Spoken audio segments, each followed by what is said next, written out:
Hey, thanks for making it to Veterans Info Tap After Hours. I am glad you made it. Veterans Info Tap channel is still alive and well. Had a little funky thing happening in the background, so we had YouTube bring it down for a couple days and we'll get it back up and running. In the meantime, wanted to still share information here for you. Please hit the thumbs up, subscribe if you haven't, and let's jump into it. Really appreciate your support. All right, so one of the things that we need to be thinking about as we're moving into the new year are the rating schedule changes, right? These are impactful. Now, they are impactful especially for those who have not filed a claim yet. Time is of the essence. You must gather your evidence, everything. I'm going to talk through this with you a little bit in kind of high level, but just to kind of shine the light on it. Number one, the most important thing you need to think about is these changes are scheduled to take effect April of 2025. April of 2025. And this is the rating schedules for neurological, respiratory, auditory, and mental health. Now, I think the only one that has some good in it is the mental health. Well, there's some good in the other ones too, but there's also some really big negatives. The big negative in respiratory would be the sleep apnea. If your sleep apnea is deemed to be treatable at an appropriate level, even with a CPAP, then they will rate you at a 0%. Now, if you're already rated, the VA can't reduce your rating solely based on the change to the rating schedule.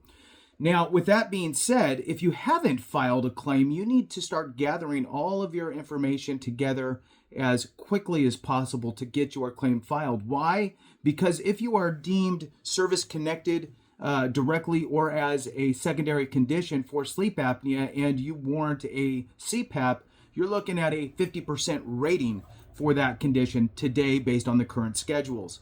Now, on the auditory side, tinnitus is being removed completely from the rating schedules. No more diagnostic code, no more anything. So now what's happening is they are going to look at tinnitus as a sign or symptom, a symptom of another condition.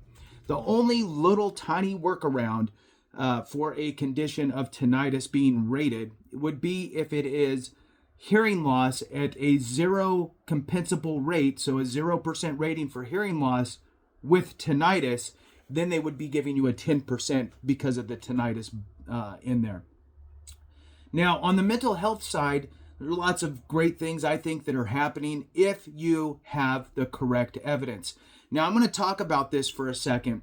You need to work with your providers, whoever they are, and get them to help you document your case with the VA because you need medical evidence. This medical evidence is going to make or break your claim with the VA. Now, if you have a VA doctor, it might be a steeper hill. If you have a private doctor, you might need to educate them and bring them up to speed with the information that you need. You might need to explain the rating schedule. You might need to explain how the VA is looking at all of the service-connected aspects. You may need them to write a Nexus Letter. You may need them to complete a DBQ, disability questionnaire, for you. And you might need to bring them up to speed to make sure that they get all the right information so you can get the results that you're looking for with the VA. Now, if your doctor can't, won't, or doesn't, utilize AME. That is American Medical Experts. They're board certified doctors. It's just like going to another doctor, right? But they focus and are primarily working for veterans with VA claims, and they understand the nuance of VA with all the legalese that's looped into it as well. So AME, free consultation, their information's in the description and in the comments. So I'll share that with you. Get that free consultation. Now, what's needed for a successful, we'll say a fully successful claim, meaning both service connection and the appropriate rating? Some ratings will have multiple options, right, on the rating schedule. Migraines, for example, 10, 30, or 50. Where do you fall on that rating schedule? Tinnitus only has a 10% rating, so it's you either have it or you don't. Now, moving through this, you want to think about it in this way. you need to prove to the VA that you have your time in service, right? So that gives you a block of opportunity, if you will. So your DD-214, for example, would give a block of time, entry date, exit date. Now, I'm going to leave out presumptives for a minute because presumptives eliminate the need for the nexus. So we'll leave that away for now and talk about service connection without presumptive. So your time in service gives you that block of opportunity, entry, exit. Next, you need to have that diagnosed condition that's chronic in nature or has some sort of residual effects. It can't just be, it went away, I'm fine now. It has to be something that's ongoing or has some sort of residual impact or effects to you. Next, you're going to need the nexus. Okay, nexus does not mean Nexus Letter. Okay, you don't have to necessarily present a Nexus Letter, but you must prove the nexus. So what the nexus is the nexus is the link between your diagnosed condition and your time in service. So diagnosed condition, time in service. Ideally, you got diagnosed in your time in service. If that's the case, that proves the nexus, right? I got diagnosed for migraines, 6 months before I got out. That is within my opportunity window, got diagnosed there.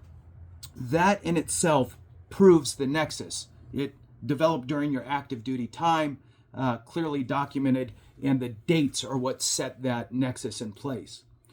However, for most conditions, our time in service is here and we get out, and then down the road we end up getting diagnosed. In some cases, you may have self-diagnosed, even in your time in service, right? So I have migraines. What can I do about it? Not much. You go to your medic, you go to your corpsman, you get a handful of Motrin, and you move on. So you learn that behavior to self-treat. You go to the grocery store, you buy some Motrin or Advil or whatever, and you move on your way. Maybe down the road, you decide to mention it to your doctor. The doctor asks you, well, how long have you had these migraines? And you say, well, they started back when I was in the service in whatever year. And now you're starting to build this bridge back to your time in service. In this situation, you're probably going to want to get a Nexus Letter in addition from your medical provider. Again, if your doctor can't, won't, doesn't understand how to do it, whatever it is, you do have options out there. AME is an option. Have a free consultation and find out. So the Nexus Letter helps you get the service connection. That's great. Now, you're also going to want to double down maybe with buddy statements, maybe your own statement. If you have nothing in your medical files, let's say that you have migraines, right? And you have nothing in your medical files that point to your migraines at all in your time in service. It was just all go to the medic, they hand you Motrin, you move on. You would want to write a letter yourself explaining, and there's forms for these things from the VA, forms for you, forms for people you know that want to attest on your behalf. I suggest work with an accredited representative. But in any case, you would write a letter outlining the situation. You would then, in addition, talk to anybody that you may know who can also maybe write a letter that could attest to your situation. And then you could work with family members, have them write letters, also attesting to their awareness of your situation, right? You started getting migraines, right? Maybe there's a story in there of when you came home and you were just popping Motrin all the time and they asked you why, right? They'd be able to annotate that and attest to their knowledge. All of this is going to help build the evidence both on the side of lay evidence and medical evidence. So Nexus Letter you would get from your doctor to help provide the nexus. The DBQ, Disability Questionnaire, is going to help you get the appropriate rating. This is a form by the VA in which they may or may not keep them. There's some discussion there. But right now there's public-facing DBQs in which your provider, and again, AME if yours doesn't or can't or won't, AME, American Medical Experts, free consultation, can also provide DBQs and whatever diagnosis, whatever you need. They're doctors. So get the DBQ, and they will cross-reference that with your situation and the VA's diagnostic code for that specific rating schedule, your diagnostic code, and figure out where you fall and embed that information into the DBQ to make it easy for the VA to not only get you service connected, but to also get you the appropriate rating. So with that, thanks so much for watching. I really appreciate each and every one of you. Have a great one. And remember, if we don't take care of each other, something went wrong.